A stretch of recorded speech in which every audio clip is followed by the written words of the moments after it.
Ladies and gentlemen, to present the Kennedy Award for Most Outstanding Television News Reporting, sponsored by Network 10, please welcome Ms. Sandra Sully. Thank you, everyone. Network 10's delighted to be supporting the inaugural Kennedy Awards and to be the sponsor of the Most Outstanding Television News Reporting category. Les Kennedy was a legendary crime reporter in Sydney and nationally, and he demonstrated what it meant to be a great journalist, dogged, relentless, fearless, accurate, and always determined to bring his readers the truth. Les is gone, but through these important awards, his legacy lives on and will continue to inspire other journalists. If I could ask for your indulgence for just a second, because the required speech is done. While I have you in the spirit of why we are all here tonight, I would also like to acknowledge the really unique and special relationship that we as journalists have with emergency services and personnel. I have the misfortune or privilege of sitting at the police table tonight. Hello. I'm not sure I'm welcome back, but I'm coming. Anyway, in the spirit of who we're acknowledging tonight, I would just like to say on behalf of Network 10, we would like to extend our thanks and gratitude to your colleagues in Queensland, because on the night of the tragedy that unfolded for Gary and Paul, etc., his beautiful son Nick is a member of our team. And Nick was on assignment in Tully, and we couldn't collect him. And we all knew, or, you know, we knew what was going down. And so often in our business, we rely on the camaraderie of our strange and unique relationship. And I would just like to extend a thanks on behalf of the Lockyer family to your colleagues' generosity in Queensland, because the only way we got Nick out of Tully was that your staff drove more than an hour freely out of their own time to go and collect him, get him to Cairns, get him on a plane and get him home. And I don't think it's been said tonight, and forgive me if it has, but I would just like to say thank you.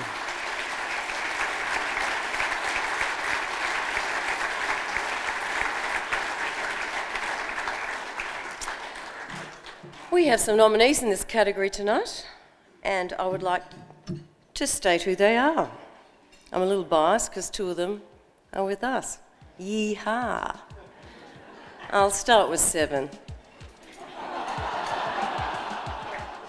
Nice fella, but Paul Caddick. I'm kidding. But then again, there is Lachlan Kennedy from Network 10 and Matt Doran.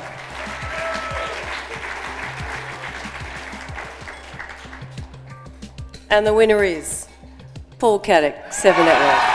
The judges said Paul Caddick's reporting of the Wagga floods was strong, his live crosses informative and concise, while he also made the most of excellent pictures in a terrific team effort by reporter, crew and producers. It started raining here at noon and it simply hasn't stopped. In fact, it's just got heavier in the last couple of hours, with predictions of up to 100 millimetres of rain by lunchtime tomorrow. This ever-developing story required constant monitoring and updating over the course of a week, and Paul was even on hand for a 2:30 a.m. piece to camera as residents fought to save their homes and their livelihoods.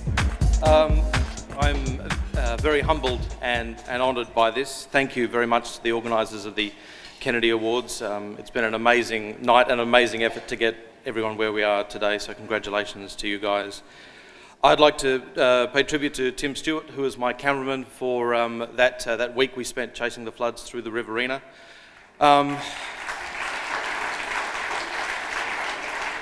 But coverage like that is a team effort, and so thank you to the cameramen, the producers, the editors, the graphic artists, the librarians, the technicians, the studio people, from the studio to the helicopter. It is a team effort to get this done, and 7's the best team there is. Thank you very much. Ladies and gentlemen, veteran scribe and long-serving supervising producer of the Sunday program, Mr Tom Krause, now joins respected broadcast journalist Ms Kelly Connolly to present the award for Most Outstanding Television Current Affairs. Congratulations to Paul Kadak and the 7 Network for a well-deserved award. Now I'll switch to current affairs. The diverse land of Julia Gillard and Tony Abbott, horse racing and Tony Muckbell, the carbon tax and climate change, and Robert Hughes, the art critic, and Robert Hughes, the actor and alleged child sex abuser. You pays your money and you takes your choice. And our choice to announce the winner of the Most Outstanding TV Current Affairs is Kelly Connolly. Thanks, Tommy. It's a pleasure to be involved in a group that's sort of very close to my heart, and it was a tough one for the judges, this one, such a big group of high calibre entries. But the finalists are Tracy Grimshaw, Current Affair, the 9 Network, Quentin McDermott, ABC Four Corners, and Caro Meldrum Hanna, ABC 7:30 Report. And so the Kennedy Awards for Excellence in New South Wales Journalism Outstanding Television Current Affairs goes to Quentin McDermott. The judges all agreed Quentin McDermott's story Trial and Error was a compelling, well-constructed example of storytelling and investigative journalism. 16 years after Caroline Byrne died, nothing can erase the sadness of that night. But worryingly, loose ends remain in this case. Key evidence has gone missing. Congratulations to Quentin McDermott on his 2nd Kennedy Award this evening. Thank you very much to the judges and the organisers. This is a huge honour, not just for me, but for the team who helped put this story together. We took a long time to get this story to air, not least because we were very clearly swimming against the tide of public opinion in relation to this case and in relation to the conviction of Gordon Wood. And what we were trying to do, I guess, was to say that where reasonable doubt exists in a case like this, it has to be acknowledged and justice has to be seen to be done. And I'd like to just pay tribute very quickly to Michael Doyle, who produced the story with great skill, Karen Mitchell-Moore, who researched it superbly, and Sue Spencer, Four Corners executive producer, who oversaw the project with great rigour. They were all fantastic, and it wouldn't have been possible, obviously, without them, so thanks very much indeed.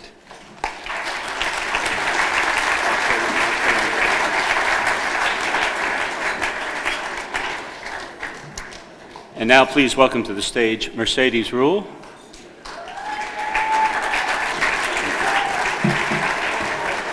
Not the Oscar-winning actress, that's her auntie, but the daughter of the late Peter Ruehl, the longtime columnist of the Australian Financial Review, where Mercedes is a cadet journalist.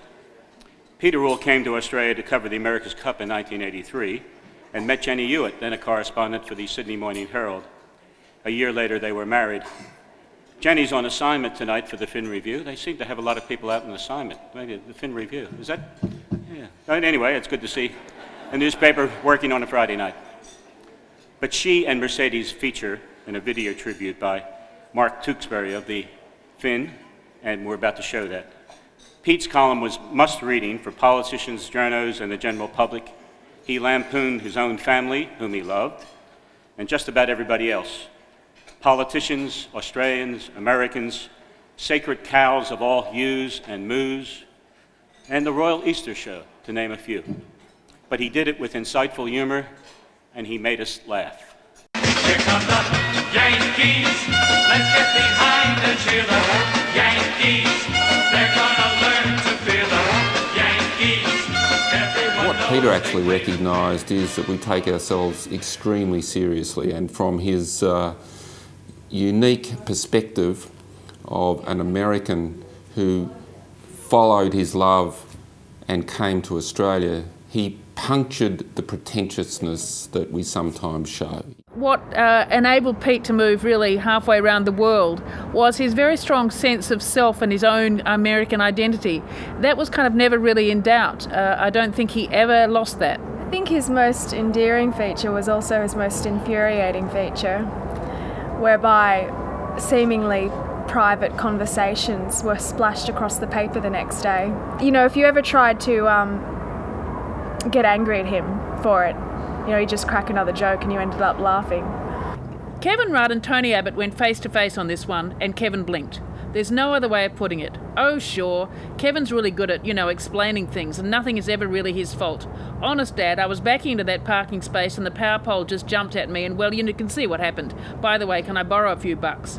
But there's no way to cover up the emissions trading scheme disaster, which actually started back with the Copenhagen Fun Fest.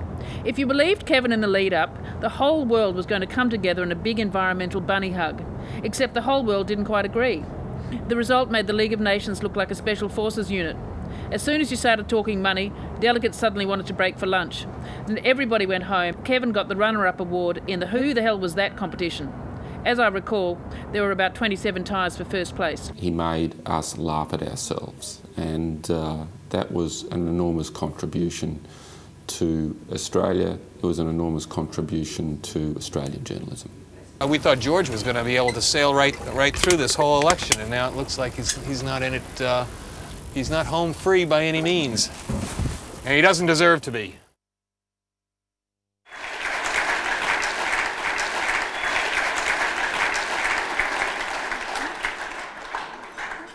Well, I think tonight, like just about everything else, would have been the subject of a very funny column the next day. But the nominees are Jill Margot, the Australian Financial Review, and Heath Aston, the Sun Herald.